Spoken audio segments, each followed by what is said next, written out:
All right, folks, I want to welcome everybody back to another exciting week of racing here in the Tuesday Night Racing Series. My name is Dylan Hastings, and we are at Pocono this evening. So going to be an exciting race here with 60 laps, and the action is about to get started here in just a moment. I hate that that thing is right over the label of the race, but we're at the Pocono the Pocono 150.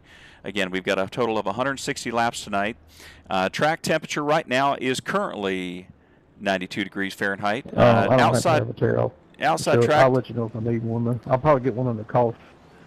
Okay, outside track temperature is 80, or outside temperature is 87 degrees Fahrenheit. Humidity is 32%, excuse me, partly cloudy, 12-mile-an-hour winds. Let's go ahead and see if I can go through the grid really quick. Actually, you know what? We're going to go ahead. No go.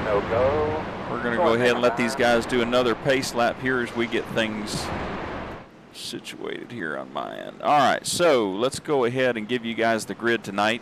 Congratulations to Austin Shoemaker, the number 14, for the winning the pole there. Chris Bedwell, second place. Ray Rogers, third place. Richard Swavely had a little bit of a connectivity issue there, but was able to get back into the sim and go ahead and qualify. He picks up the fourth spot. Chris McLean, fifth. Joseph Mahara, sixth. Wyatt Brackett, seventh. Tracy Passons, eighth. Good to see him back here on track this week. And Tracy Passons, 8. Brad Fulham, 9th. Tyler Dixon, 10th. Aaron Adcock back again. Congratulations. Glad to have him back. In 11th there. Daniel Holcroft in 12th. We got the 13th. Brandon Robertson. Mike Watts, 14th. Matt Grenier, 15th. Dana Shepard, 16th. David Brackett, 17th. Chris Shoemaker, 18th. Garrett Brown, 19th. Kip Easley rounds out the top 20. James Kunkel, 21st. David Harden, 22nd. Jeremy Banner, 23rd. Logan Russell, 24th. And let's see, we've got Barry Knapp, 25th. Evan Bushmaster, 26th. Tony Edrington, 27th. Dustin Reeves, 28th. And then, of course, you see my information right there is race control. And that is what we've got here tonight, folks. We've got... Stages are 20 and 40, correct? No, they're actually 15 and 30. And but 30. And we've got somebody there 15, that's corrected. 30. And as you can hear, folks, we let you guys hear the race comms on your end, just so you can kind of get a better perspective of how things go here on our end. And we're going to bring up the banner here. The rest of it will fill in for whatever reason after we get going. We are going to have a total of, again, 60 laps. We have stage cautions at lap 15 and lap 30. These guys have a total of 3 tire sets, including the tire set that they have on their vehicle. We run 70% fuel, so there will be pit strategy. Well, you good? And we are looking forward to the action tonight. We've got some drivers that are just on the Somebody's having issues. just on the break Hit in, or if you're trying to tie. We are just on the. We've got some drivers just on the borderline as far as the this playoffs go. So it'd be very interesting to see how things are going to play out here. We've got some drivers that are not yet locked in the playoffs, but are there as far as points go. But again, if you win, you're in, and as long as you meet the requirements. Watch out for a big checkup when you're catching up on the outside lane. As long as you meet the requirements that we have set in place, then. You win, you're in, you meet the minimum participation requirements, and you're into the playoffs. So we've got a total of 10 spots. 8 of those spots have already been called for or spoken for, and we're looking forward to seeing who the next 2 drivers are going to be, hopefully, right here. And again, we're going to ride along with our pole sitter, Austin Shoemaker, there from Lebanon, Missouri. We're going to get his perspective here from the back of his truck as well, just to see how everybody starts. Looks like everybody got bunched up there and got a great start. As you see, Wyatt Brackett's going to dip to the inside. They're going to try to pick up some position early on here, as these guys have a lot of track to be able to run here. A little aggressive at the onslaught as far as the start of the race, but again, you got a lot of track to be able to run. As long as you run it responsibly and you don't take somebody out, then hey, fair game. So it looks like we've got a new race leader. These guys are going to trade spots back and forth here, as the outside lane is really not the preferred lane at this track. It's very difficult, however, as you see Austin Shoemaker have really hard time. He's trying to arc the corner there to get this turn right here going into the front stretch is extremely difficult to keep the truck off the wall because it likes to slide right up to the wall. But the problem is you don't carry the momentum off that corner, and you can see Ray Rogers is doing a great job of that. It's very difficult to make a pass. The draft is a very big factor here, and if you lose the pack, the chances are you're going to drop back significantly, and it's going to have to come down to pit strategy at the end of the race here or for the stages. So these laps are going to go by fairly quick as these guys have done an amazing job here with racing here lately. We're going to go through the field really quick. Let me go ahead and take Austin's information off here as I'll try to go through the field, give you guys exactly who is and where everybody's at. Let's put it that way. So as of right now, let me change the view. This gentleman right here in the number 38 for Hammer Down Motorsports, Richard Swavely, is our race leader. He's pulled out in front of Austin Shoemaker at the moment, trying to break the draft there as you see him going to the inside. And let's go back to this view right here, and you can see Austin Shoemaker is in second place right now in that number 14, our pole sitter. Right behind Austin Shoemaker is going to be that gentleman right there in the 51, Ray Rogers, for Hammer Down Motorsports. We've got Chris McLean in the number 5, free agent driver. He is currently in P4. He's picked up one spot from where he started the race. Richard Swavely, I don't think I mentioned this, is up 3 spots from where he started the race. So he's been able to pick up 3 spots already.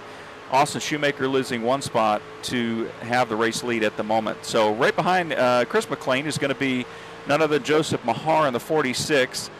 For Race Pass Motorsports, he has picked up 1 spot from where he started the race.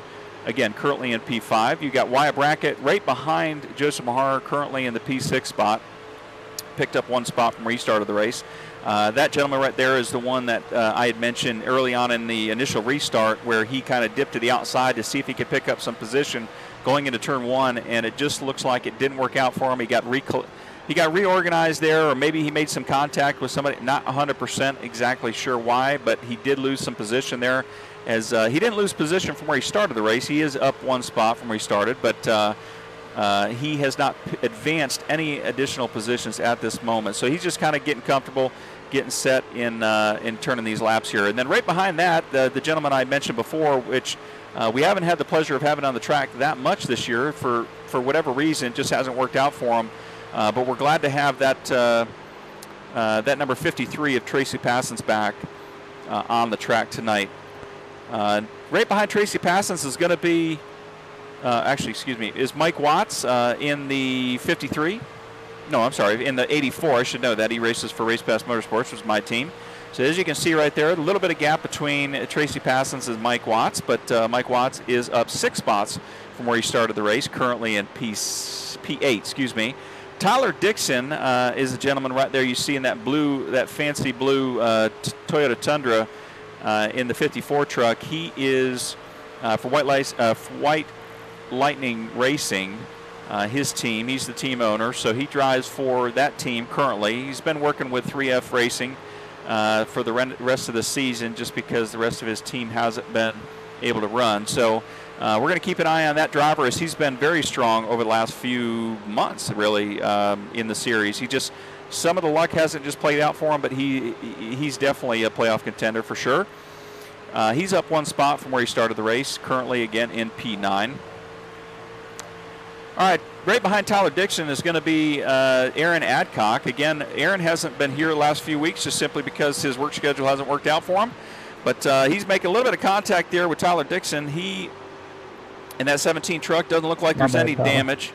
As you can hear, he apologized there. He didn't mean to get into the back of Tyler as he just kind of run in the corner. Some braking zones are a little bit different than others. And right to the inside there, right as you just saw before he tucked in behind Aaron Adcock, is the driver of the number 19, Brad Fulham. He is currently down 2 spots from where he started the race, but he's currently in P11. And we got Chris Shoemaker in the number 4 for Hot Shoe Racing. He is up 6 spots from where he started the race, currently in P12 at the moment, as you see on the ticker there. So we'll expect to see him up here as well. Right behind Chris Shoemaker, the number 4, is Brandon Robertson for Black Car Mafia in the number 9 truck. As you can see, a little bit of distance there. He is one of our playoff drivers that has already locked himself into the playoff at the moment. So we're going to look for him to just probably pick up some playoff points if he can. He may go for a win, but we'll definitely see exactly where, what his strategy is for the evening. He's currently at P13, which is where he started the race. Dana Shepard for 3F Racing is up 2 spots from where he started. He's currently at P14 at the moment in that fancy pink Pub Table Racers 3F Racing Army truck. And then we've got Kip Easley for Four Horsemen Motorsports there in the number 27, that Menards bright yellow, greenish yellow looking truck there. Really sharp looking truck. He's up 5 spots from where he started the race, currently in P15. So he's had already advanced 5 spots from where he started. We'll be looking forward to seeing if he can make it up here in the front. Matt Grenier is for Black Car Mafia. He is currently in P16. He's down 1 spot, so he's lost 1 position from where he started the race. And then we got James Kunkel, who started in the back. I'm not sure if that was intentional or if he qualified in the back. He is actually up 4 spots, currently in P17. He's up 4 spots again from where he started the race, currently in the number 48 for Four Horsemen Motorsports. All right, let's go to right behind James Kunkel in the 48. Whereas we're riding along with James Kunkel, we've got David Brackett in the number 3 there. You can see it behind the screen as he's riding the wall, just trying to arc it into that corner, as he's going to try to pick up a position from Matt Grenier in that number 15 truck. And Matt Grenier is the next driver I want to mention real quick. As you see that paint scheme, I've mentioned it week over week. It's one of my favorite paint schemes that I've seen on the track here the last few weeks. Just a really bright, gradient-looking paint scheme. Really like that. The look of that paint, as you'll see it here in just a second. It goes from kind of like a pink color all the way to a purple color gradient. Really sharp-looking truck, that number 15 for Black Car Mafia. Matt Grenier is down 1 spot from where he started the race. He's picking up some positions there. As you see, David Brackett also just made an advancement there for P17. As you can see, James Kunkel's fallen back a little bit here, as he's still up 3 spots, as I had mentioned. Another one of his teammates, Daniel Holcroft, there in the 31 for Four Horsemen Motorsports. As you can see on the screen there, that Cat truck, that's a sharp-looking paint scheme as well. As these guys are going to look to put it out front here. And just double checking on the, let me make sure I've got the stages right here. Yeah, okay, just want to make sure I didn't miss something here as we're going through the field, as I try to bring you guys all the drivers and all the action that goes on the track. The next gentleman I want to mention right here is the gentleman you see on your screen as he's coming up here. He's also in the Cat machine. Jeremy Banner. That is a really nice looking paint scheme. I believe he ran that last week as well. So we've got 2 Cat drivers, 2 Cat sponsored drivers here right behind us. As you can see, I believe that is Garrett Brown trying to make trying to pick up some position here. Daniel Holcroft at the moment on the inside. But Jeremy Banner, again, really sharp looking truck. He's had some great looking paint schemes this season. Another driver that we anticipate will make it up to the front here as long as he keeps his truck clean and doesn't get involved in anything.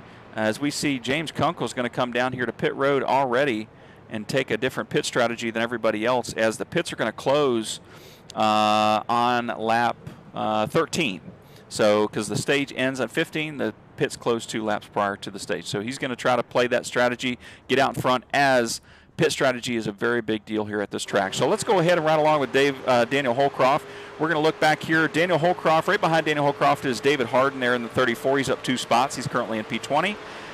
Barry Knapp right behind, it's quite a bit of a distance there, but Barry Knapp is directly behind David Harden, up 4 spots from where he started the race, currently in P21. And then right behind Barry Knapp, as you see on your screen here, Dustin Reeves in the number 6 for Hot Shoe Racing is currently in P22. He's up 6 spots from where he started the race, so he's definitely advancing position. We got Evan Bushmaster, as you can see right there. These guys are coming into the pits. Evan's actually going to come in right behind Dustin Reeves, as we'll see. These guys will start cycling around. And then we'll go back to the rest of the field. We got Logan Russell. We've got Tony Edrington. You see Tony Edrington there as he kind of checks up a little bit for Chris Bedwell. Chris Bedwell is down 18 spots from where he started the race, currently in P20. I think he had some technical difficulties or something happened to him at the start of this race, which made him fall to the back of the field. I'm not 100% sure exactly what happened there, but unfortunate set of events. He'll try to work his way back up here to the front. All right, as things start to get cycled around here, I apologize if I missed any of the drivers. I do believe I got most of them. We're going to go back up here to the front and see exactly who, again, our race leader is. And I do believe that is none other than Richard Swavely. So we're going to ride along with Richard as he gets our Casper, Wyoming driver. He's going to, let me see. We've got the pits. It looks like they've already came into lap 13, so the pits are closed. And these guys got 2 laps to go before the conclusion of this stage. At the moment right now, again, Richard Swavely out front. Let me see if he's got Austin Shoemaker and Chris McLean right behind him here. So these guys are going to try to take that first place spot away, especially coming from the pole sitter there, Austin Shoemaker in the 14. These guys are looking for playoff points. I know Chris McLean is looking for playoff points as well. This is a driver that could definitely make it in to the race on playoff points, but he has yet to win a race here at the Tuesday Night Racing Series. One of our stronger drivers just hasn't played to his favor here lately. As we come around here for the last lap of the stage, we're going to go ahead and see. Let's go ahead and ride along with Chris McLean, just kind of see whether or not he's going to be able to make a pass here for the lead. As you say, Richard Swavely is going to dip down to the bottom there. I don't know that that's going to help him significantly here, as he's got Chris McLean and Austin Shoemaker working together to try to get around Swavely. We'll see if Austin Shoemaker is going to be able to carry the momentum around this last corner here, which is really tricky to take over the race lead from Richard Swavely. Doesn't look like that's going to happen. So let's go ahead and ride along real quick here from this different perspective as we see Richard Swavely is going to be our Stage 1 winner. And right now we're waiting for Aaron Adcock to cross the line. Aaron Adcock was our 10th driver. He has crossed the finish line. So that is the conclusion of Stage 1, folks. Richard Swavely is going to be our Stage 1 winner, followed by Austin Shoemaker, Chris McLean, Ray Rogers, Wyatt Brackett, Tracy Passons, glad to see him up here, Mike Watts, Tyler Dixon, Brad Fulham, and Aaron Adcock is going to round out the top 10 for the stage. We're going to wait till these guys catch the pace truck, and then we'll go ahead and go to commercial break. But until then, we're going to watch these guys cycle around here to catch the pace truck. I expect them all to go in for either fuel, tires. Not sure if they'll go in for tires just yet, just simply because they've got a limited number of tire sets available, but we will certainly see exactly how that all plays out here as we wait for these guys. They're going to have to go all the way around to catch the pace truck, as the pace truck is probably, I believe the pace truck is coming off of right there. You see it here in 1. So again, they'll go all the way back around to go into the pace, into the pits. And, well, we're waiting for that to happen here, folks. I'm going to go ahead and write down the stage winners so that we can give that information to one of our admins here at the end of this race to get all the points updated. Checking up Long Pond Straight. I sure wish that this was automated. I wish iRacing would finally come out with the stages, but they don't.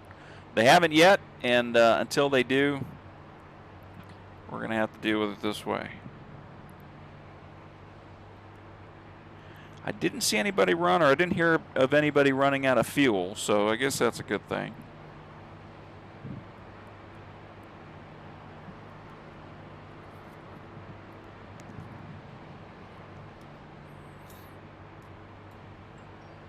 And again, we'll wait till these guys get into the pits so that we can give you guys their strategy here and see exactly whether or not something doesn't play out that we thought it was going to play out. And then we'll go to commercial break as they pace around to restart after stage 1. Let's go ahead and get a perspective here from behind him as these guys are going to start tightening it up here as they come into the pits.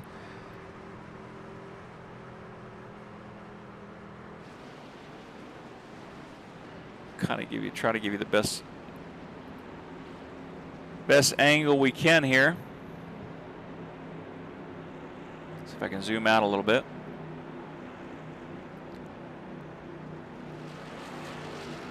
So again, our race leader, folks, Richard Swavely in the number 38 pole sitter right behind him there as he's got the first pit box. And we'll go ahead with, see, Richard Swavely, go to his gearbox. We'll just see, it looks like, I don't know, Austin Shoemaker might have beat him out of the pits. We'll see if they have to trade spots here as they come off the blue cone here. I do believe Austin Shoemaker came out second, but that was close. Very close. All right, folks, we're going to go ahead, and as these guys get cycled around here, it looks like we've got some trucks that are already potentially a lap down, so they're going to get the wave around. And they may have just stayed out due to pit strategy as well. So again, things are going to change up a little bit as you saw some of the drivers come in and have a different pit strategy. This track is all about pit strategy. So we're going to go to commercial break. We'll be right back with you, folks. We're going to go to split screen so that you guys don't miss any of the action, and we'll be right back with you. Thank you so much. Take everything that you know about your typical energy drink and kick it to the curb, because today we're talking about C4 Original. And this isn't an energy drink, this is a performance energy drink. Well, what does that mean? Well, C4 Original contains 200 milligrams of caffeine, that explosive C4 energy. Also contains incredible flavors with 0 sugar, 0 calories, and 0 artificial colors. But C4 Original also contains ingredients that are formulated for performance, like carnosine beta-alanine, a clinically studied ingredient that helps to kick fatigue to the curb, like Beta Power, which is a clinically studied ingredient that helps with performance. So when I say performance energy, I'm not just saying it. You're literally getting clinically studied performance ingredients in every sip of C4 Original. So get rid of your sugary energy drink, because that's not doing anything for you. If you want energy to perform and dominate life, get your hands on C4 Original.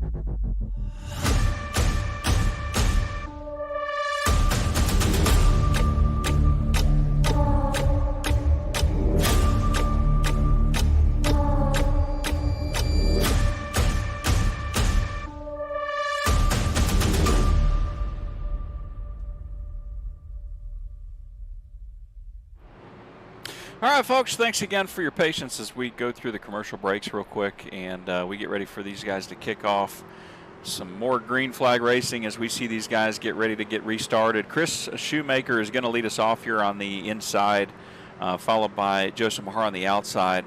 Let's go ahead and get a different perspective here as these guys are going to get ready to take off. So Chris Shoemaker again on the inside, Joseph Mahar on the outside for P2, Kip Easley in P3, and James Kunkel is going to be our fourth place driver there on the outside. Excuse me. All right, these guys are going to go ahead and get restarted. Chris Shoemaker gets a great jump there on the initial start. Let's go ahead and see from his perspective whether or not these guys can get sorted out as somebody comes swinging down the inside there to take some position. I believe it was Jeremy Banner, but I don't know 100%. It looks like that's who it was.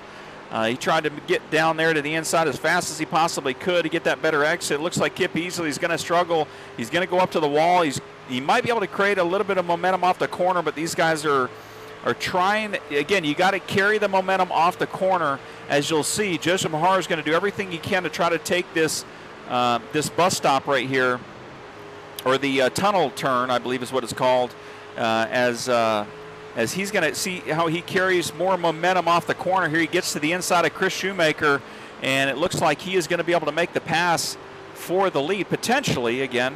Whether or not he gets that momentum off the corner, we'll have to see. Again, this is coming to the front stretch. Does not look like he's going to be able to get the momentum to pass Chris Shoemaker. As I mentioned, folks, momentum draft is a very big deal here at this track. As you'll see, Joseph Mahar may get passed by Kip Easley in the corners. You can see how much momentum Kip Easley backed up his corner and was able to get that run on him. Now, again, it looked like he overdrove the corner just a little bit there, so it kind of checks him up.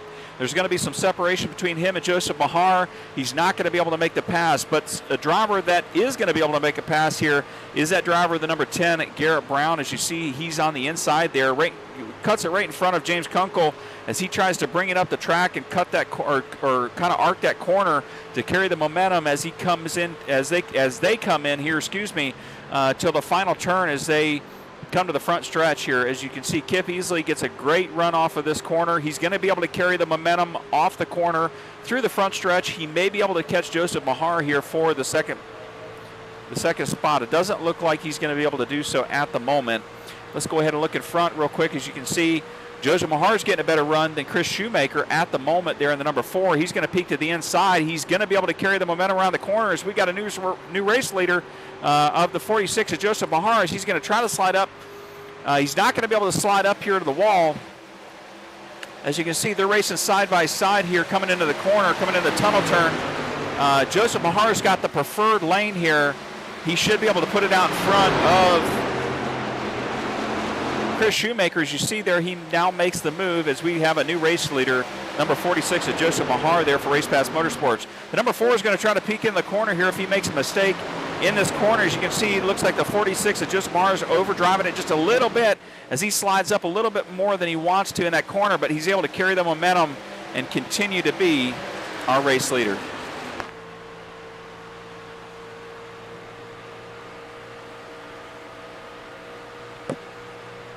As we ride along with Joseph Mahar at the moment, folks, we're going to kind of just be quiet for just a second, enjoy the racing, and let you guys see his perspective from his rearview mirror as we see several guys trading positions here and fighting for this second spot here from Chris Shoemaker. It looks like Kip Easley as well as the number 10 of Garrett Brown are working together here to get around the number 4 of Chris Shoemaker.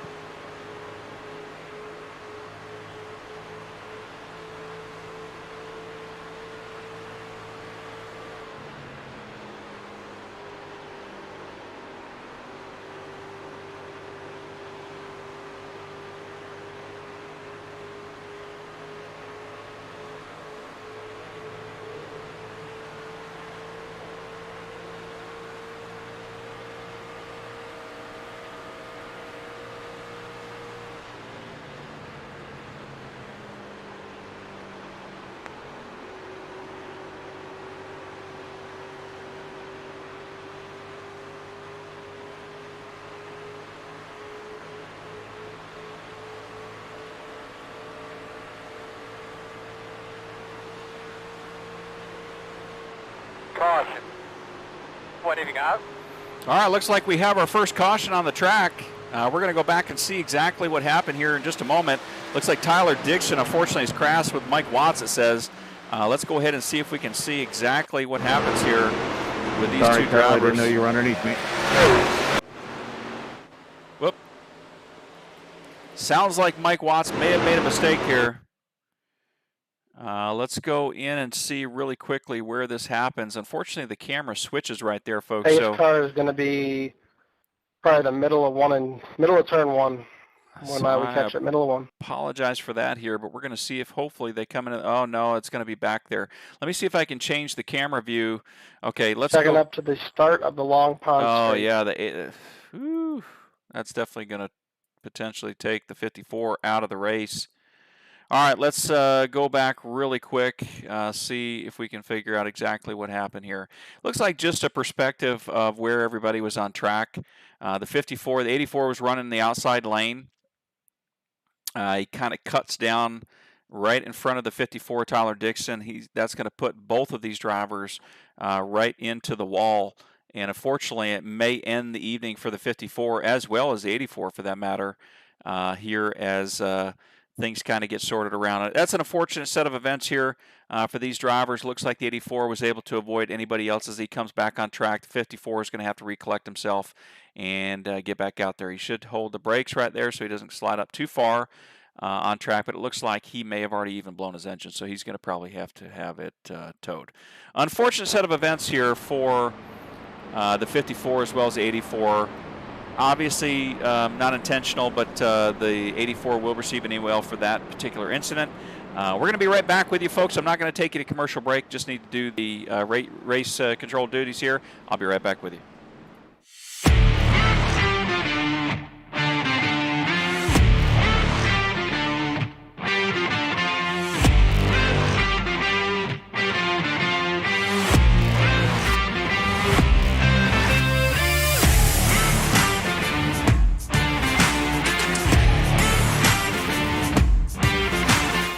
All right, and we try to make that as quickly as possible, but the 84 unfortunately has to receive an EOL for that particular incident. He's going to go into pit lane, see if he can get his damage repaired. Doesn't look like he's blown his truck up there, but he might be. He's definitely going to be underpowered, that is for sure. The 54, unfortunately, I think his evening is basically done. Let's go ahead and see where Tyler Dixon is. I believe Tyler Dixon's already put it on the hauler. Nope. He's still out there in pit lane. Chances are, though, his evening, unfortunately, is done. That is an unfortunate set of events. Like I said, folks, as you can see, he puts it on the hauler there. It's just an unfortunate set of events there. He's not had a good season, and it's not really to his fault in a lot of these races that have happened here as of late. It's just unfortunate circumstances, and it could happen to anybody. I know this season, for our Sunday night series, it seems like every single week I'm involved in something. With only a few races left into the playoffs, Sunday night was definitely another one of those evenings that just, unfortunately, a little bit of aggressive moves, caused me to get into somebody. But in the past, excuse me, I'll take the bottom. I've been taken out just about every race in that series. So I can understand his frustration for sure. I do not believe the 54 is going to be back with us next season, as he has expressed that he will not be back due to whatever circumstances. And that's unfortunate for Tyler Dixon, as we enjoy having him in the league, and we always welcome him back in the future. He had left previously and decided to come back last season, or towards the middle of last season. And we were excited to have him back, and we're always excited, obviously, to have him and any of the White Lightning Racing drivers back at any point in time as we continue to finish out this season and then go into season 4, which will start next year. Again, it's not for a ways out, so lights are off on the pace truck, folks. We're getting ready to get started here in just a minute. We're going to get back to racing, as these guys are only going to have a few laps before the end of the stage. Surprised nobody asked that question, but stage 2 is at the conclusion of lap 30. So we're going to be under yellow flag here again after we get restarted. Again, we want to make sure that the stages are played out as necessary, and these guys are going to take lap 27. Which, again, they're going to come back around one more time. Then the pits will close at lap 28, and then the stage caution will be thrown on lap 30 when the 10th driver crosses the line. I expect there to be a battle up here out front. We've got Chris Shoemaker in the number 4. He's going to look to take position back. We got James Kunkel up here in the 48. We've got Dana Shepard in the 43. We've got Garrett Brown in the number 10. And we've got Kip Easley there in the 27. So, again, Joseph Mahar is going to be our race leader on the inside, followed by Kip Easley on the outside there in P2. We've got Chris Shoemaker in the number 4 on the inside. And we've got Garrett Brown in the number 10 truck on the outside to round out the top 4 drivers. Dana Shepard in that 43 is right behind Garrett Brown there in the number 10 truck to round out the top 5 drivers, as we get kicked back off here. We're going to go right along with Joseph Mahar as we see how things shape up for him as he's going to arc the corner here. He's going to try to arc the corner. If he gets on the brakes early, Chris Shoemaker's going to get a run on him here, but he was very cautious not to dive to the inside.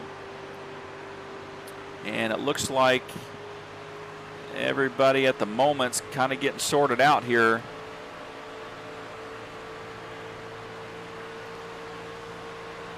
And again, we're going to close the pits here as these guys come around.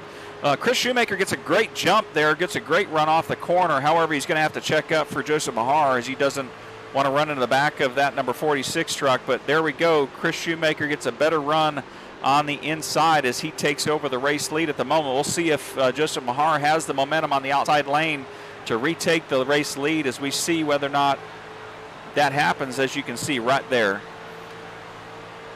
Chris Shoemaker just gets, looks like Joseph Mahar just gets a little bit better run off the exit there to take the win that lap there. But Chris Shoemaker's definitely fighting to get that position on the inside. As you just see, Joseph Mahar carries that momentum off the corner as Chris Shoemaker has to check up. That's going to allow the 10 of Garrett Brown to sneak to the inside here as we get ready to conclude stage 2 on lap 30 for the Tuesday Night Racing Series here at Pocono. All right, let's go ahead and see. Let's go ahead and ride along with Joseph Mahar as these guys come back around.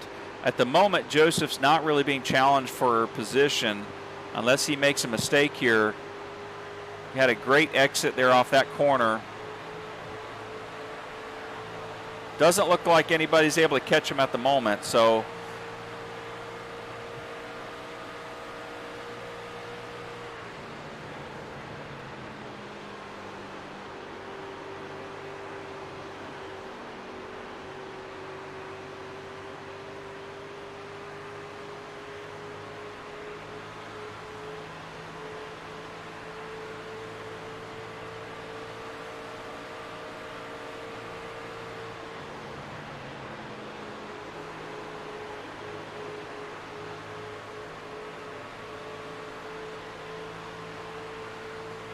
I see in the comments here Wyatt Brackett's got a sad face. I've got to go back and see if, I don't know if something happened with Wyatt. I don't see him up here in the top 10, so I'll have to take a look at that. If Wyatt, if you're watching here, let me know what happened so we can go back and take a look at it. All right, folks. Joseph Mahar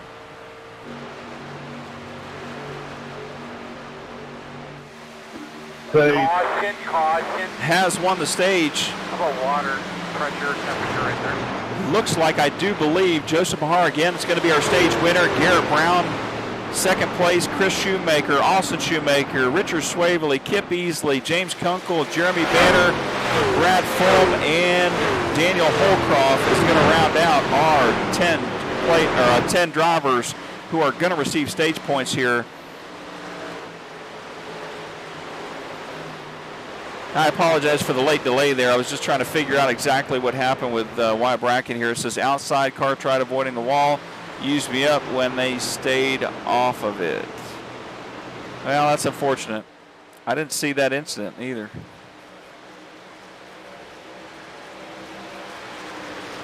I don't think it logged it either. No, it didn't. Pace car is going to be probably the middle of turn 1. Checking up the middle of turn 1.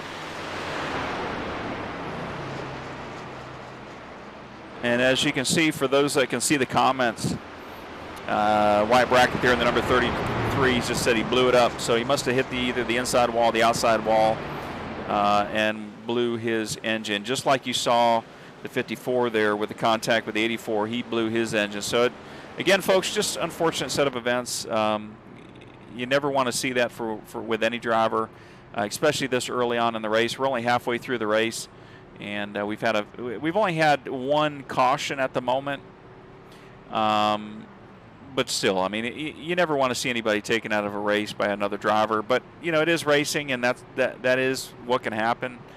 And so, you know, it is what it is. So, unfortunate set of events there for the number 33. I do believe, let me just double check here before I say something. I do believe, yes, Y Bracket is already locked himself into the playoffs. So he's already locked himself into the playoffs. He's already got that under locks, under lock, excuse me. So I expect, obviously, that's not going to ruin his season. But you know, I know he was probably trying to get there some more playoff points. As we follow along with Joseph Mahar coming down pit road here, we'll get a good perspective, see where everybody else is at.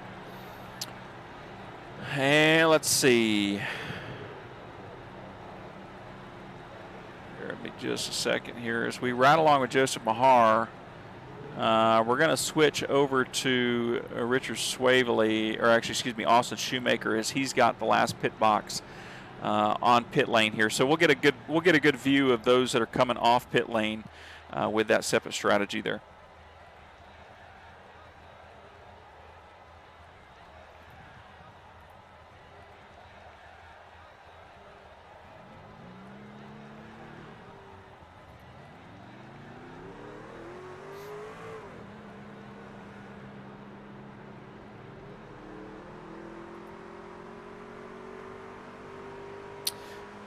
And as you can see there on the screen, we've got some drivers that were able to beat, obviously, Austin Shoemaker off pit road.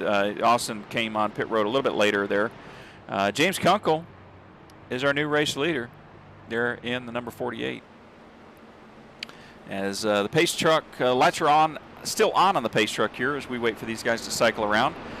They've went through their pits. They've got their fuel. They've got their tires for those that decided to take tires or double stint the tires on that last stage and get tires this stage. We've got a total of 30 laps, or actually we've got a total of 20. We'll have a total of 27 or 26 laps to go for the end of the race. It'll be an exciting end or finish to the race, as these guys will have to pit under green flag unless for whatever reason we have another caution. And but it's going to be pretty exciting here. All right, folks, we're going to go ahead and go to commercial break. We'll be right back with you after these messages.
All right, folks, we're going to ride along with Kip Easley here. As this is our race leader at the moment from Columbus, Georgia, in the number 48 for Four Horsemen Motorsports. He's going to get us kicked off here for the conclusion of stage 2, the restart, for the final stage of the race here for the next few laps as we conclude the race on lap 30.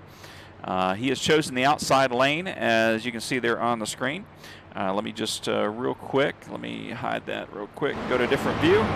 So we've got Kip Easley, our race leader, on the outside. He's elected to take that lane. We've got Chris McLean there in the number 5. He's going to be our second place driver at the moment. And we got Matt Grenier in the 15 in P3. We got Brandon Robertson in P4. And Aaron Adcock will round out our top 5 drivers for this restart. Let's go back to ride along with Mr. James Kunkel as he gets ready to take the green flag. And we'll ride along with him here as we get going here. I have a feeling Chris McLean's going to try to take this lead from James Kunkel, but again, he's got the preferred lane there on the outside. We'll see how this restart goes as James Kunkel is now off and going. See if we can get a view right here. As you can see, Chris McLean in that number 5 truck. He's going to try to peek to the inside of James Kunkel. As you can see, there's a little bit of moving around here as they come into the corner. Chris McLean has the preferred lane there on that restart, especially if he's got new tires. But James Kunkel will carry the momentum off the corner as he might be able to catch Chris McLean coming into this next into this next turn. It doesn't look like he's able to do so. Let's go ahead and take this information off the screen here, bring back up the tower, and see the number 9 of Brandon Robertson may be able to take that P2 spot away from James Kunkel as he tries to hold on for that second spot at the moment. Chris McLean comfortably out front. He's got a little bit of a gap here between the 48 of James Kunkel and himself. As save, guys. we got the perspective here from Chris McLean. It looks like there might have been a save in that last corner. Some guys making contact. Doesn't show me who it was, or I'd go back and review it. Oh, and we got a wreck there on the back. We got a wreck on the backstretch there. That was a pretty good view of that, unfortunately. Looks like Aaron Adcock and some of the other drivers, I do believe, went around. It might have been Richard Swavely. I'm not 100% on that. Let's go back 15, really if you're quick. still rolling, you'll be getting by me whenever we catch up. All right, let's go back real quick and see exactly what happened there. Unfortunately, it's not telling me. Roger. It's not telling me who wrecked. That's interesting. So it wasn't Aaron Adcock, wasn't Chris Shoemaker. Start time 1.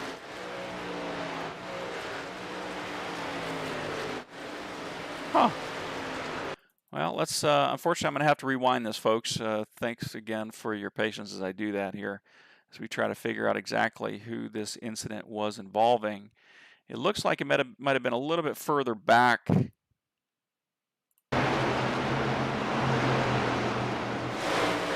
Checking out the middle of the long pond straightaway. And I'm still trying to figure out exactly who this was involving. Okay, so Brandon Robertson right there. Unfortunately, okay, so this gives us a better view. So looks like the 53 of Tracy Passons is going to be, looks like he took the brunt of that here. Let's go back real quick. Matt, are you rolling? See. 15.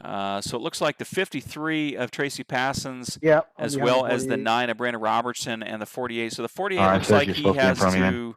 Looks like the 48 was going up to the wall, and the 9 might have gotten loose right there. They didn't make any contact right there, but it looks like the 53 is going to slide up right there in front of the 9 and take out the 48 as well in that process. So actually, it looks like the 48 took the brunt of it. The 53 is going to take some additional hits as they try to get cycled back around and get things situated here.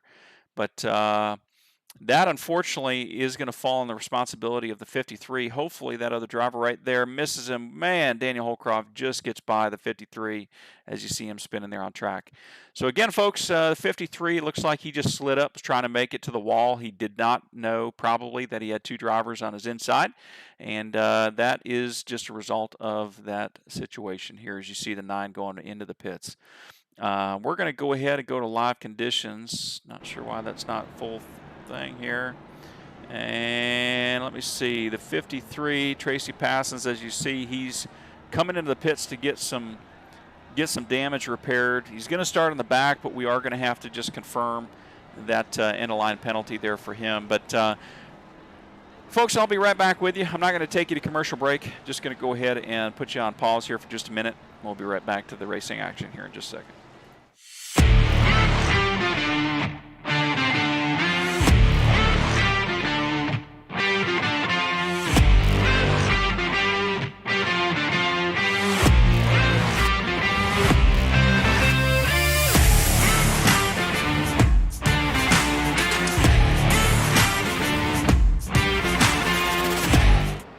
All right, just like that, we are back. It's going pretty smooth this evening.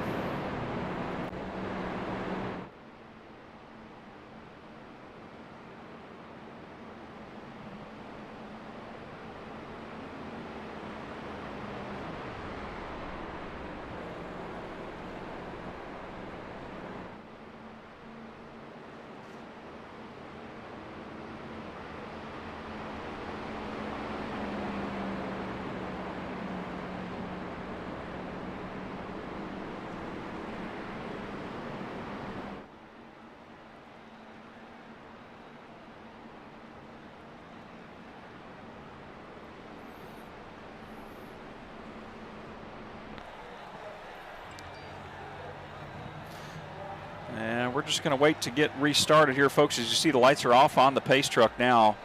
Chris McLean, the number 5, is our race leader. He's elected to take the inside lane as we get restarted here with 23 laps to go. That may have just helped everybody meet that fuel window.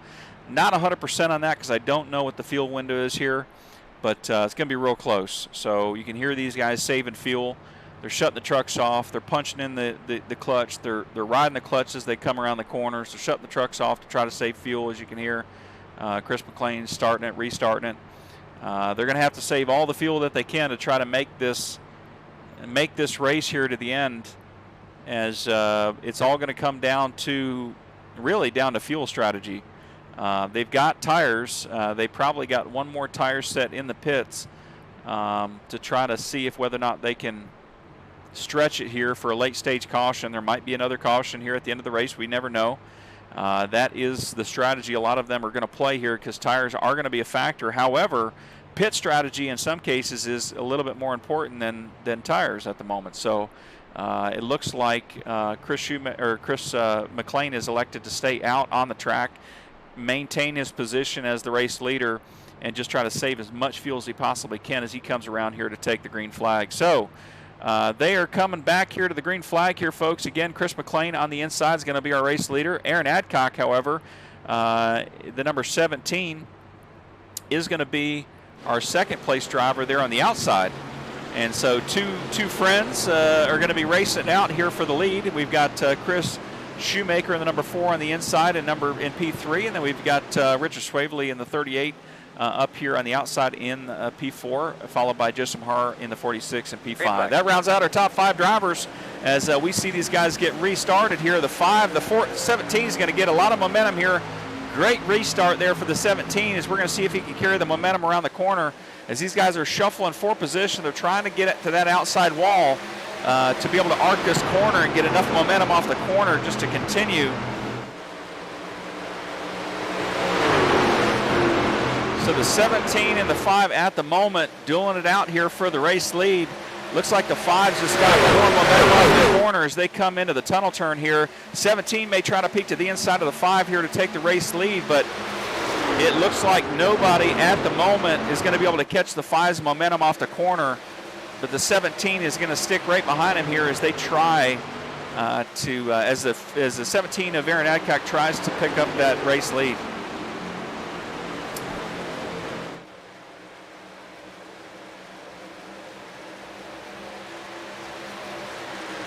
Eric Burkholter out there says, go get him, Chris and Aaron. Absolutely, buddy. I'm rooting for everybody. I can't root for anybody in particular, but I can't have bias here, but I'd love to see any of these guys win. They deserve it. They've been strong drivers all season long. Aaron Adcock, has already locked himself into the playoffs here. As long as the participation requirement is met here, he's already got his position within the playoffs. So I know McLean was working with him to try to make sure that happens. So McLean is really at the moment the only driver as part of this team here. Even though they're free agent drivers, they're still part of a team. They're just not chartered. They're just not a chartered team, within the Tuesday Night Racing Series. But the number 5's looking to lock his position here into the playoffs, as he's already got playoff points. He just has not had a win yet, and he had the win taken away from him after a strong performance at Bristol Dirt. The number 33 was able to take over the race win at the very end. Tires, it just did not play out for him there, as I believe he finished in the top 5.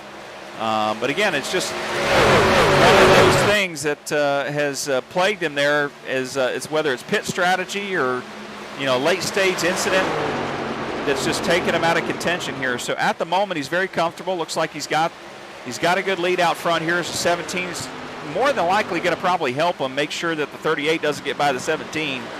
And so the 5 can kind of carry away here. Now, late stage caution is going to screw up that incident or that strategy here, but we'll see how it all goes. Let's go ahead and ride along with Chris McLean.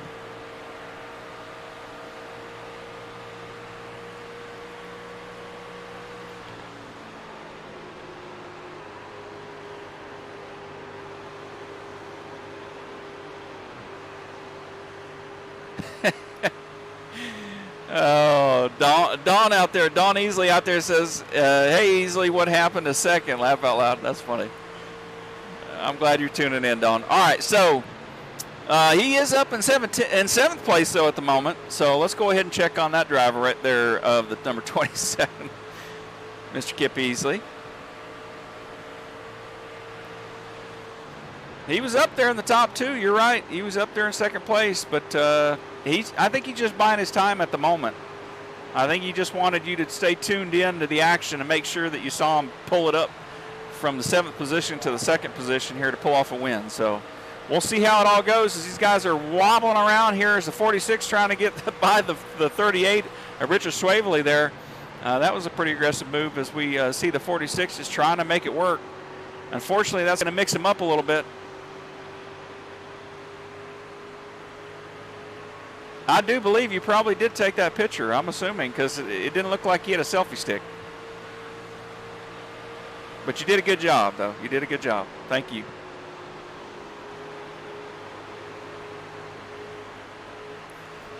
Looks like we got a little bit of action here. Actually, I'm glad we're on Kip's truck here as we see the battle up here for the top 5 positions currently in the series. So right now we got Brad Fulham right in front of Kip Easley. Let's see, Brad Fulham's currently in the 6th position. Richard Swavely rounds out the top 5 at the moment. So these guys are, again, they're battling. They're trying to make sure. We've got 17 laps to go for the end of this race. Kip is doing everything he can to make sure those tires don't get too hot, which is going to affect the overall handling of this truck. Believe it or not, in the simulator, all of these things are all factors. And he's being patient at the moment. He's holding his line. He's running a great line. He's comfortable. And so I expect that we may see something out of this 27 tonight here, at least up in the top 3, if not a race win. So Brad Fulham right there in front of the number 27, Kip Easley. He's currently in P6. But the fall off of these tires, if you're aggressive here over the next 17 laps, if it stays green, will become a factor.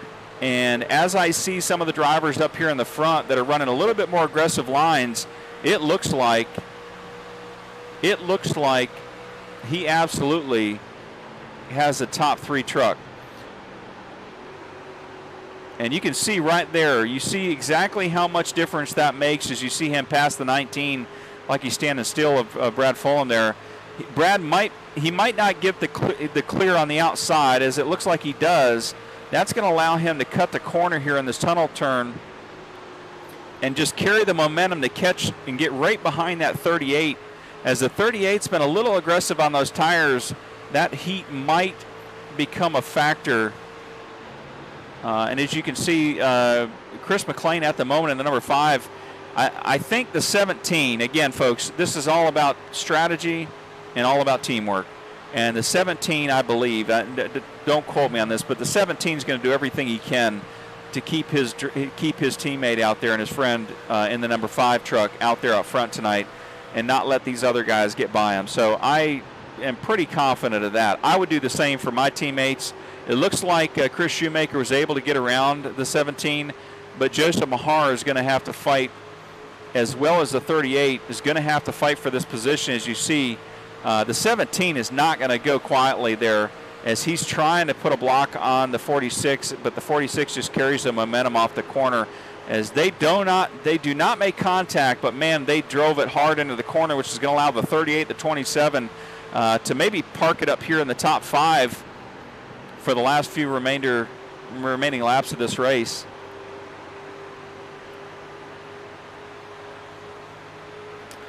Zach Roberts out there says, get it to the front. What did he say? Get that 46 to the front, Joe. Well, I'm rooting for him simply because he drives for Race Pass Motorsports, but also I'm rooting for him anyways. I'm rooting for all these drivers. Again, I have to be careful not to be biased here because I am the league owner, but I'm also a team owner. I don't race in the league right now, but I'm definitely rooting for him. And Don Easley out there says the number 6 better get to the top 15. I agree. I agree. And there you see it. The 46 is going to put a little bit of a block there on the 27, but 27 is going to carry the momentum off this corner. As you can see, the other drivers are just over-driving it. Chris McLean goes into the pits with 14 laps to go, so the fuel window was not met. These drivers are all going to have to come down for fuel. As the 5 sneaks it into pit road, we'll see whether or not he gets a speeding penalty. It is a very tricky penalty pit strategy, but there you go, Miss Easley. We've got the 27 back in second place right now in P2. Just like that. Isn't that a song? Definitely ain't going to sing it, I know that. All right, let's see. Zach Bowers, Joe worked EMS in the Syracuse, New York area with me. Awesome, buddy. Glad to hear. I'm actually from a little town north of Watertown. So when I met Joe, when I met Joe, but I also met Evan Bushmaster in the 52. It was interesting because I was like, man, it's a small world.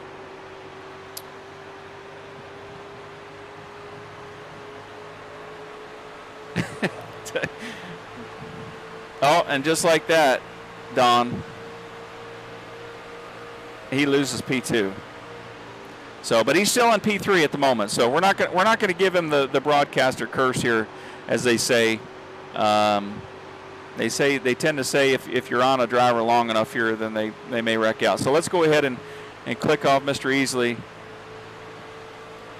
As we're going to see if him and Brad are able to catch each other here. Let me go back real quick. I want to check on the number 5. Who was that just went into the pits?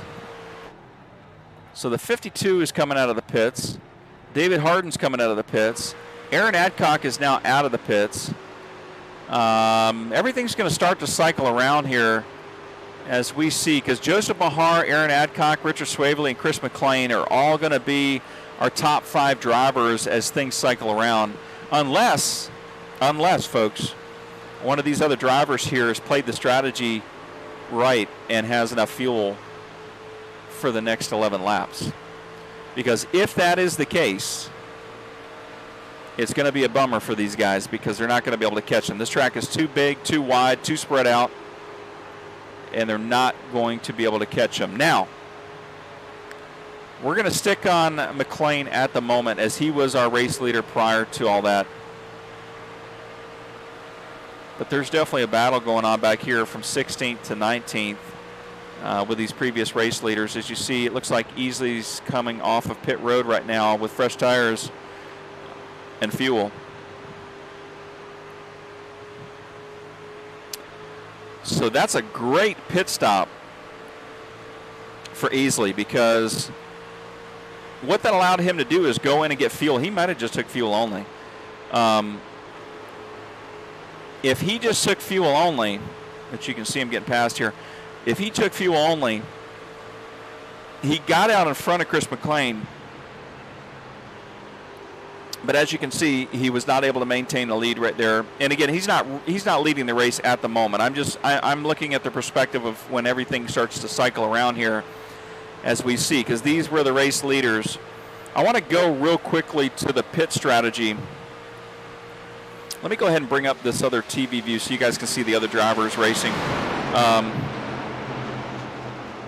You just look at the pit strategy here. So, at the moment, Shoemaker there, I believe, is going to be Chris Shoemaker. Chris Shoemaker, Brad Fulham. So Shoemaker, Fulham are both going to have to come in here for fuel. So Brad Fulham at the moment in the 19 is trying to race it out. He's trying to get as many laps as he possibly can in while he's got the fuel. Now, he may have already taken all of his tires. If he did, he may fall back significantly towards the end of this race with only 9 laps to go. Because the gentleman that's going to charge up here to the front is that of the number 5 of Chris McLean. And again, I'm rooting for him. I want him to win tonight, as it's been hard fought here over the last few months to get a race win for this number 5 to lock himself into the playoffs. All right, so let's see really quick. as you can see on the screen here, here's the pit stop strategy. Here's the stint length. This only includes the top 8 drivers, as you can see on your screen. Brad Fulham is the only driver who is our race leader at the moment that has not pitted. The other drivers have. They've got about a difference of about 5 laps, 5-6 laps on their tires. So I expect they're going to make quick work of catching the 19 of Brad Fulham. Now again, you're going to see, if you see on the ticker there, you can see Garrett Brown is catching him already. He's bridging a little bit of he's making a little bit of the gap up here. Now, here's what to look at. Chris McLean currently at the moment is 30 seconds behind the race leader, as well as the top 5 drivers that were prior to that last stint. So, if there is a caution here, that is going to throw a wrench in everybody's strategy, but I say but Brad Fulham's, but it looks like Brad Fulham actually coming down pit road right now. He can't make it on fuel. And I don't know that some of these other drivers are going to be able to make it on fuel. But he's already lost the race lead to Garrett Brown, who, as you can see from Garrett Brown, he's on lap 17. Garrett is not going to be able to make 7 laps up here. As you saw, Brad Fulham there made a mistake in his pit box, which is going to cost him a little bit of time here. Our new race leader right now is that number 10 of Garrett Brown, with Chris Bedwell in the number 7 right behind him. As you can see on the screen, however, folks, Bedwell may have enough fuel to win this race. Garrett Brown, however, I don't believe does. Jeremy Banner absolutely does not. I don't think so anyways, folks. Again, I don't know the fuel window here. I wish I did. I wish I'd calculate that prior to the race so that I could really tell you guys for sure what that is. But he's probably saving like crazy. But I don't think he's going to be able to make it on fuel. And if he does, he's going to be saving so much that these guys are going to catch him. As you can see, Chris McLean now peeks his way into the top 10. So again, we're going to keep an eye on the number 5.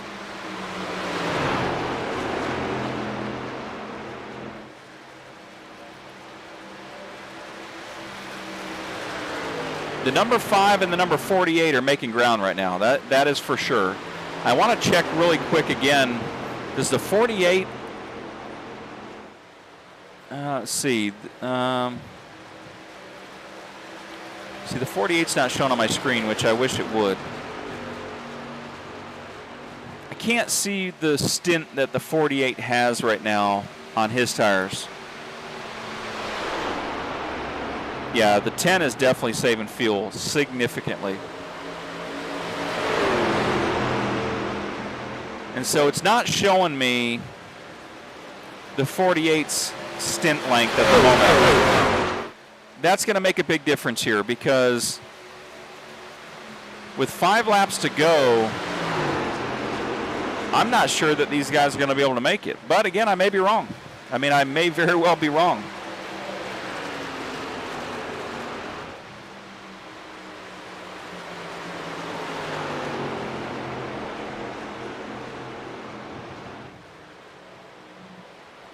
At the moment right now, it looks like all these guys are trying to save fuel.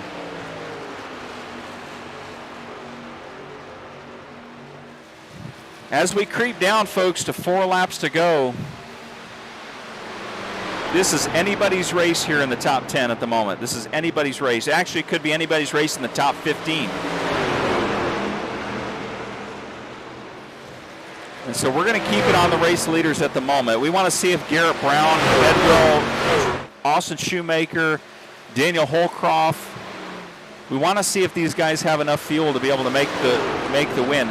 If they do, then this race is over, and McLean will not be able to catch him. And again, that's been the story all season. The number 5 has not been able to pull the pit strategy together to help him out.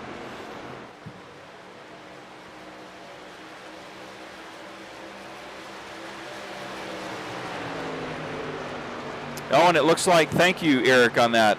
It looks like the 48 just pitted. So the 48 was up here, and the 48 has now pitted, moving him back to the 22nd spot. So unless their caution comes out, that is going to significantly hurt some of those drivers here. As you see, Kip Easley currently in P12, Joseph Bahar currently in P11. You got Swavely in P10. You've got Chris McLean in P9. Folks, there's only 3 laps to go.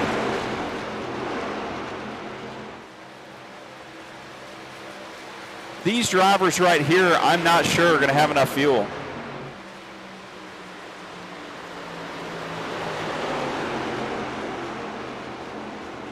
If they do, they're going to. That's an amazing strategy that they put in place, and they did the work to make sure that they were aware of exactly how much that was going to work out for them as they aggressively try to break that draft here with 2 laps to go. The 10's going to peak to the inside of Chris McLean there in the number 7 for P1. He's not going to be able to make it work, though, I don't think, here as we come around through the backstretch. The number 5 has made up 2 spots here currently to P8 right now at the moment, but we're going to take the white flag as these guys come around. The 14 and the 10 are trading positions here as they're trying to get by the 7 of Chris Bedwell. I'm not sure. Again, if they've got enough fuel to make it, it's going to be amazing. I really wish I knew what the fuel window is here because this is going to be really close.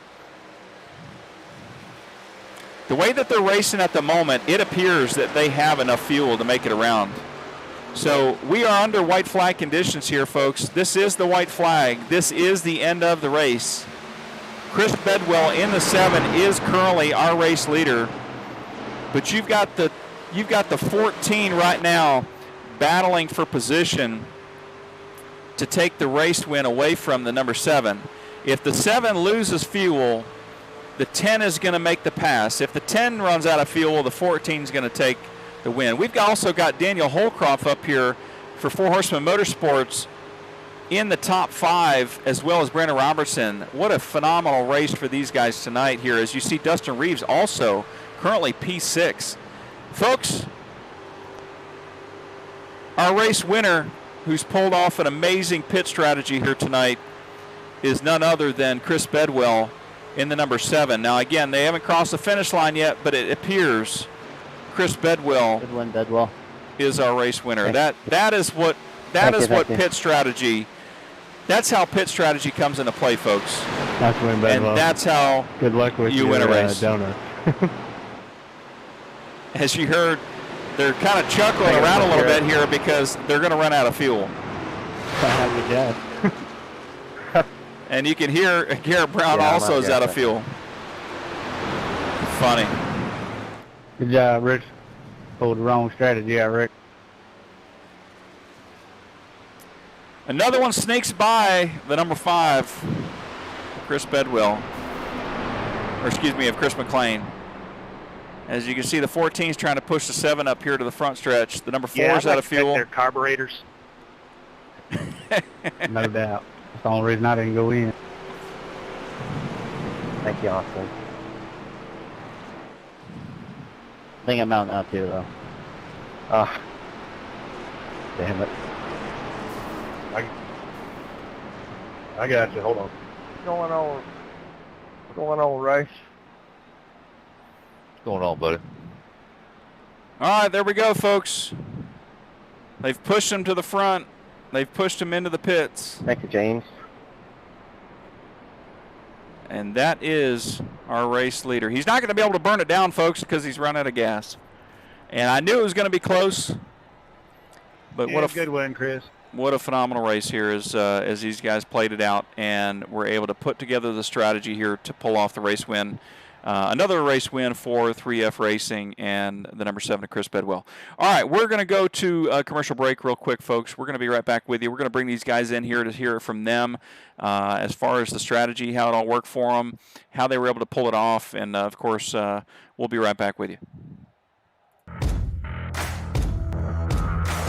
Take everything that you know about your typical energy drink and kick it to the curb, because today we're talking about C4 Original. And this isn't an energy drink, this is a performance energy drink.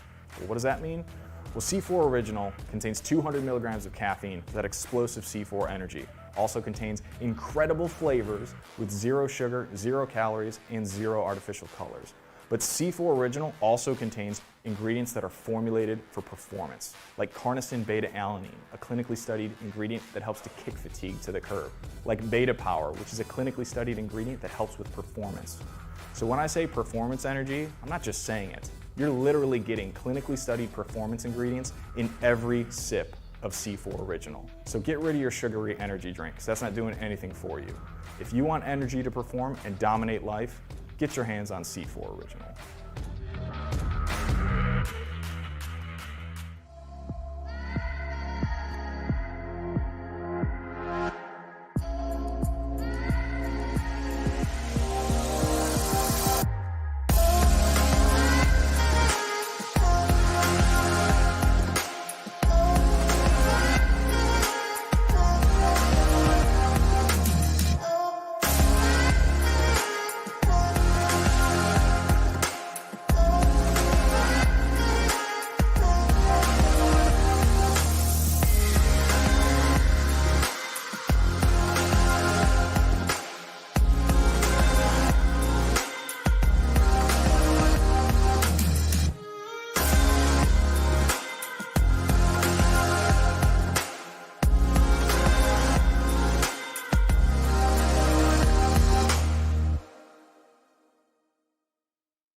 All right, folks, thanks again for your patience there as we get things all worked out here in the back end as we try to get the drivers in here to hear from them, hear from their perspective exactly how they were able to win the race. And I have the race winner with me right now, Mr. Chris Bedwell in the number 7. Tell me how you did it, buddy. Congratulations again on another race win. Obviously, you've already locked yourself into the playoffs, but it was great to see the strategy tonight, see you guys were able to pull off the fuel strategy. Obviously, you guys put in the practice, you put in the effort into figuring out exactly where that was going to work and how that was going to win, and you're able to pull it off. Man, Dylan, that was all luck for me. This was an up and down race for me. I guess it all started at the start. Just running around saving fuel. I didn't have a chance to run a full fuel run, so I was just running around on the pace lap saving fuel and turning off the engine, and it wouldn't refire. So then I'm trying to get down, and had to start from pit lane. And then for whatever reason, the truck just felt slow. Like it just, nothing felt right. So I was like a second off from everybody there in the first stage. And came in for that first stage pit, took fuel only, still just felt off. And then I think I figured it out. I had to come in for one of those cautions, and I recalibrated everything, recalibrated the wheel, the pedals, the clutch, brake, everything. And then it felt like I had horsepower again. So I don't know if somehow like my pedals got jacked up or what, but it definitely felt better after I recalibrated everything and was able to kind of come up through the field. That was some tight racing when I was coming through. And then that last pit stop was all fuel strategy. The numbers worked, and just used Garrett and Austin for some drafting. And then when I figured I had enough to run, I went ahead and made the pass on Garrett and helped him out a little bit, I guess. And he was able to draft off me and get second. Well, it was a great strategy, and it was a lot of fun to watch. I was actually trying to figure out whether or not the initial race leaders, the number 5, 46, 38, I think the 4, there was, and the 48, there were several drivers that were, the 27, there were several drivers there that were up in the front there before that, and that last pit cycle. And we were trying to figure out whether or not you guys, I didn't know exactly what the fuel window was. So I didn't think you guys were going to be able to make it, but you guys pulled it off. And you obviously couldn't get around to the pit lane there because of the strategy. But hey, you crossed the finish line. That's the only thing. That's all that matters. So you guys were able to make it work, and it just goes to show, when you put in the time and effort, and you put in the the effort to try to figure out exactly the fuel windows. That's part of the reason why we put together the league the way we did. Is we didn't want it to be just you could run and gun and just put new tires on and fill the tires or fill the tank up each and every week without any strategy. This has always been a strategy game with this league, and you've always been able to play the strategy to your advantage. Just like you would in a normal race, and you've been able to pull off some wins. So congratulations to you. I believe you lead the league currently in playoff points going into the playoffs. You've already locked yourself into the playoffs, so congratulations on that. And for 3F Racing, and we look forward to seeing what you guys do at Nashville next week. I do not believe we've ever run Nashville as a league, so this is going to be a new track, new opportunity for others to prove themselves, and we'll see how it all goes. It's going to be an exciting week next week with Nashville coming up in the series. So, with that said, buddy, go ahead and give your shout outs, and we look forward to seeing you next week. Yeah, thanks, Dylan. Thanks, of course, to you for putting on the league and broadcasting it. And better to be lucky than good sometimes. Thanks to Dana for hearing me complain and bitch and moan. I'm sorry for the words there. Moan and complain about how the truck was driving, and Tyler for running with us tonight. He got wrecked out there in the middle. But and then, of course, always fun running around Garrett and Austin. And we'll see you next week. Yep.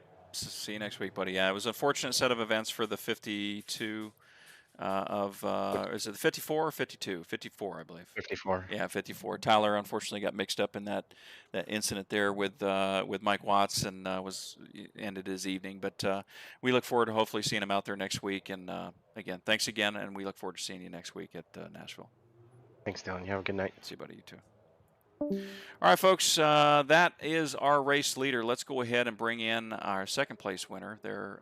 If I can, I always get these jungled up here. Bear with me just a second as we bring in our second place driver there, Mr. Garrett Brown, as I try to pull him up here. I got too many dang windows open. All right, there we go. I found him. We got him. We want to hear from the number 10 here on how that whole strategy worked out for you to pull off a P2. Congratulations, buddy. You didn't win the race, but hey, I'll take P2 any day of the week. Yeah, no doubt, no doubt. It was a good run, and it was fun running up there with Austin, and then Bedwell and I going at it again, second week in a row. Not quite as interesting of a finish, but no, I went into fuel conservation mode with about 18 to go, and I knew there were some games being played between me and Bedwell and who was going to lead because you get better fuel mileage being the truck at the back. But really, we got to race for the win. With 2 to go, I got to his inside going into the tunnel turn, and he was on my outside, and he pinched my exit perfectly and gave himself a better run. And that was what won in the race. So strategy played a big part, but we really did get to race for the win, and he just beat me out of the tunnel turn in that corner with 2 to go. Well, it was an exciting race. Honestly, it could have been anybody's race within the top 15. I didn't know whether or not you guys were going to have the fuel to make it, and you guys were able to pull off that strategy. And that really, at the end of the day, is who's going to win this race. It comes down to that last caution there. I didn't know if you guys were going to have enough. The pace laps saved you guys, I think. You guys were able. Did you guys go in and get? Did you get anything during that last caution? So I was the only one who did not. Okay. I know I went in and topped off on that last caution, and then I know Chris Bedwell and Austin Shoemaker went in on 1 to go, so they had like an extra kind of pace lap worth of fuel. But I just went in with 2 to go, and then I was just kind of coasting around after that on the pace lap. But yeah, it was close. It was close. I know that. So it was. Yeah, I was sputtering as soon as I finished. So yeah, well, as long as you come across the finish line and you're still running, that's the main thing. So, but congratulations, man, on a P2. Another exciting week of racing for you and for the team, and congratulations again. So I'm going to hear from your teammate here in just a minute.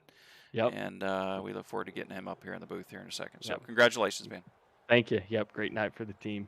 Absolutely. We'll see you next week. Yes, sir. Thanks, Dylan. Yeah, no problem.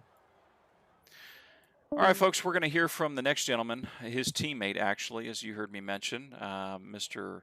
Austin Shoemaker with Hot Shoe Racing. It's been a strong night there for Hot Shoe Racing. Congratulations, Austin, on a top 3 finish, buddy. Thank you. Make sure I get you switched over here. I know you're not Garrett Brown. All right, there we're on the broadcast. I want to make sure they know who they were talking to. So, but no, buddy, congratulations, man. I knew, obviously, congratulations on the pole. I knew that you were going to be strong tonight. This is a track that we've run in multiple series, and we've obviously had a lot of practice here at this track. So, as you are aware, just like Indianapolis, this it all comes down to pit strategy, big time pit strategy, and that last caution there, it seemed like it threw me off because I wasn't sure exactly how everything was going to play out. I thought the top 15 drivers, it could have been anybody's race. I didn't know if you guys were going to have enough fuel, but I heard y'all saving fuel on the track, so I knew you guys were conserving fuel. But at the same time, you had drivers behind you in the top 10 that had went into the pits, had already taken fuel, may have even taken tires, and were on a charge. And they only made it up to that was Chris McLean in the number 5, Richard Swavely in the 38, Mahar in the 46, as well as I think your dad had the same strategy as.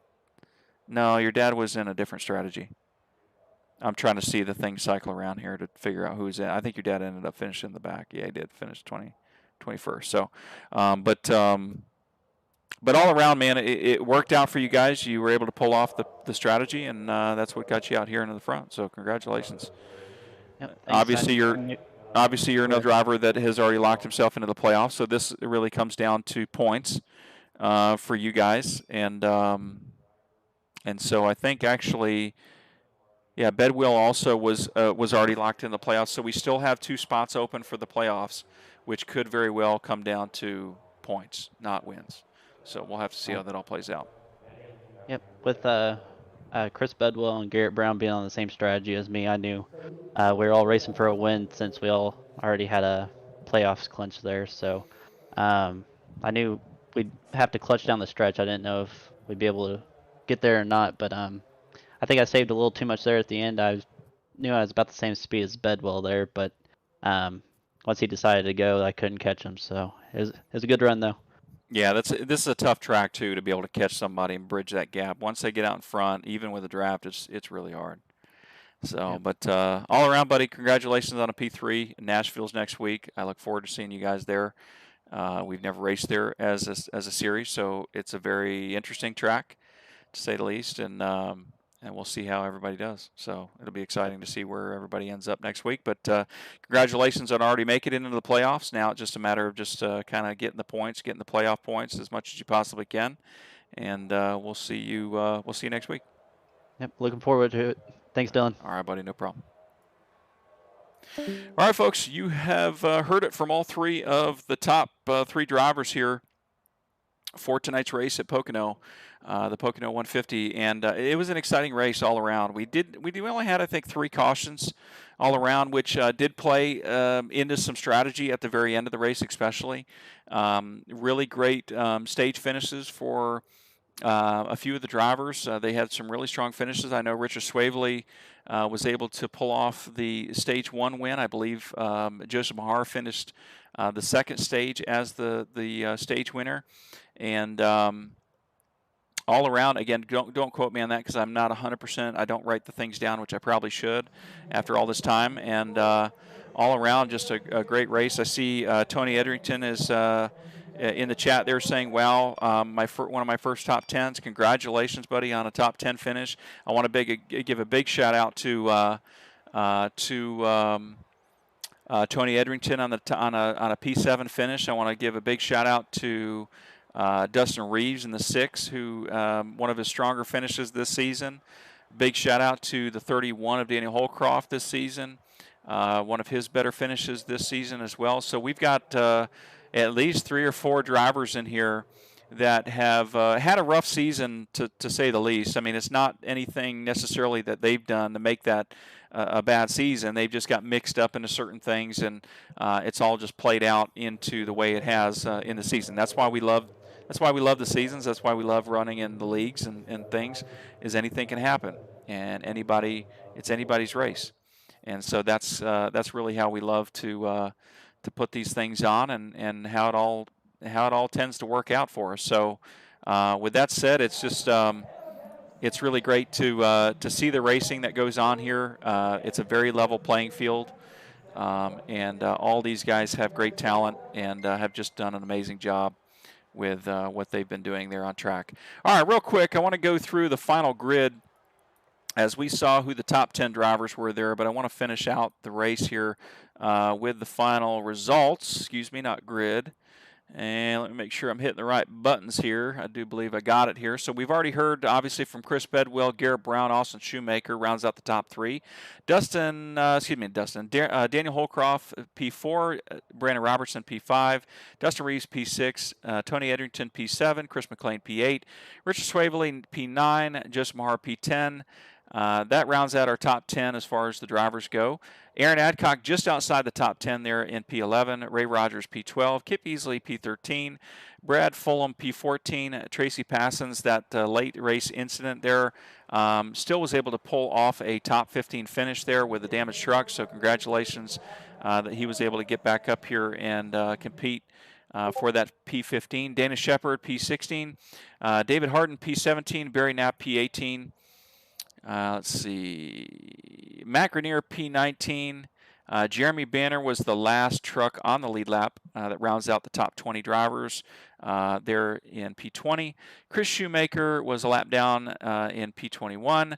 Evan Bushmaster as well, a lap down in P22. James Kunkel, P23. David Brackett, P24. Logan Russell, P25. Mike Watts mixed up in that race incident there, P26. Wyatt Brackett also got mixed up in an incident there on track that took him out of the race, P27, as well as you saw Tyler Dixon, who made contact with Mike Watts there in the 84 initially very early on in the race. So, and those drivers were all out of the race for the rest of the evening. So with that said, folks, that rounds out our entire race field. As you see, the last driver right there is not a driver, it's myself. And so I want to congratulate all of the drivers tonight on a phenomenal event here at Pocono. We look forward to seeing you guys next week at Nashville Superspeedway, which is going to be an exciting race. Next Tuesday night, 9:15 Eastern Standard Time. This is the Tuesday Night Racing Series, folks. My name is Dylan Hastings. I want to, real quickly before I end here, as I always try to keep it to the last minute and not intentionally at all, I want to thank our sponsors here for the league. Light Electric Company General Contractors, Thomas Light, who we have not seen for quite a bit of the season here. Obviously, circumstances that are not allowed, that are not allowing him to come back to the track right now. As well as ADK Coolers, adkcoolers.com, ADK Outdoor Brands, as well as Rhyme Sick Coin. I want to thank those companies there for their support and truly appreciate it. With that said, folks, we'll see you at Nashville Superspeedway next Tuesday night, 9:15 Eastern Standard Time. Same place, same time. We'll see you next week. Thanks so much.